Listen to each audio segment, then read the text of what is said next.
Hey friends, welcome to my channel. ఇవాల్టి recipe evening snack ఎంతో healthy and fibre rich food sweet potato. ఈ చిలగడ దుంపల recipe ఎలా చేయాలో చూద్దాం. నేను వాష్ చేసి 1 ఇంచ్ కట్ చేసి పెట్టుకున్న స్వీట్ పొటాటోస్ తీసుకుంటున్నాను.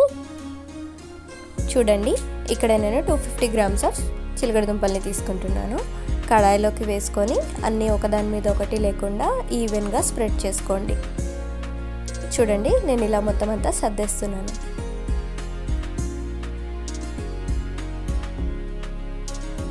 దీంట్లోకి నేను బెల్లం తీసుకుంటున్నాను.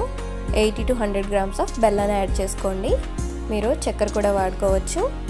నేను హెల్తీ వర్షన్లో బెల్లం తీసుకొని ఈ రెసిపీ తయారు చేస్తున్నాను. దీంట్లోకి నేను నెయ్యిని కూడా వేస్తున్నాను. 2 to 3 టేబుల్ స్పూన్స్ ఆఫ్ నెయ్యి పడుతుంది. దీనికి నేను గేదె నెయ్యిని వాడుతున్నాను. నెయ్యి పిల్లలకి బ్రెయిన్ ఇంప్రూవ్మెంట్కి చాలా బాగా యూస్ అవుతుంది. చూడండి, నేను ఇలా నెయ్యిని కూడా మొత్తం అంతా వేసేస్తున్నాను.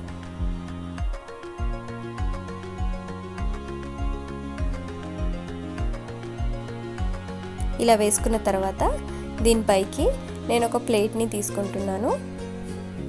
మీరు తీసుకున్న కడాయికి ఎగ్జాక్ట్గా సరిపోయే ఒక ప్లేట్ని ఎంచుకొని తీసుకోండి. దాంట్లోకి నేను వాటర్ తీసుకున్నాను. చూడండి, ఈ విధంగా ప్లేట్లో వాటర్ మనం పెట్టుకొని ఇలా అడ్జస్ట్ చేసి పెట్టాలి. ఇలా ఖచ్చితంగా సరిపోయే ప్లేట్ని తీసుకోండి. నేను ఫ్లేమ్ పెట్టేసుకుంటున్నాను. మీడియం ఫ్లేమ్లో మనం ఈ రెసిపీ అంతా కుక్ చేస్తాం.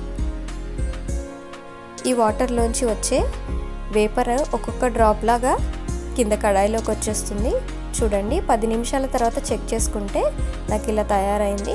స్వీట్ పొటాటోస్లో ఉండే వాటరు, ఇంకా బెల్లం, ఇంకా నెయ్యి ఇవన్నీ కరిగిపోయి ఈ విధంగా తయారవుతుంది.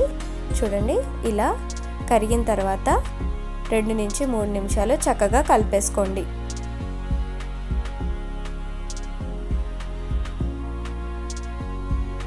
బెల్లం అంతా ముక్కలకి పట్టేలాగా 2 నుంచి 3 నిమిషాలు ఇలా కలుపుకోవాలి. తర్వాత మళ్ళీ నేను ప్లేట్ని కవర్ చేసేస్తున్నాను. మళ్ళీ ఇంకొక 10 నిమిషాలు ఉడికించుకోవాలి.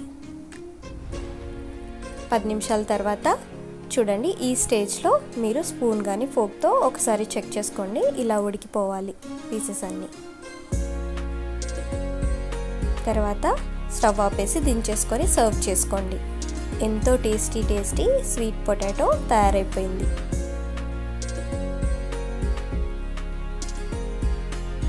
ఈ రెసిపీ మీకు నచ్చితే లైక్ చేయండి అండ్ మీ ఫ్రెండ్స్కి షేర్ చేయండి. Thanks for watching.